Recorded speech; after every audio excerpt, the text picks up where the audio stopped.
हरि ओम पुनर्हस्ते गंधाक्षतृषपाणि गृहीत्वा गणेश स्मरणम। पुनः पुष्पक्षत लेकर के श्री गणेश जी सहित महालक्ष्मी जी के चरणों में प्रणाम करते हुए मणिमंडल उनका स्मरण करेंगे।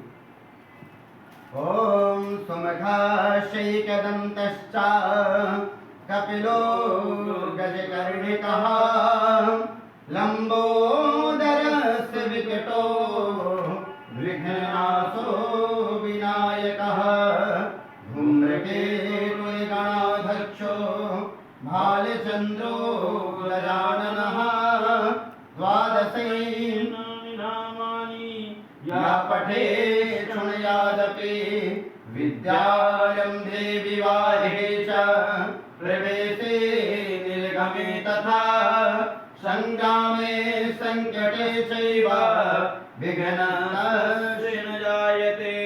तदेव लग्नं सुदिनं तदेव ताराबलं चन्द्रबलं तदेव विद्याबलं देवबलं तदेव लक्ष्मीपते तेन्द्रियुगा स्मरामि। वक्रतुण्ड महाकाय सूर्यकोटि समप्रभा निर्विघ्नं कुरु मे देव सर्वकार्येषु सर्वदा।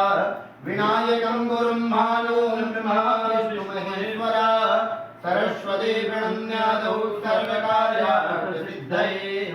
ओम शुद्धश्रीमन्महागणाधिपतये नमः।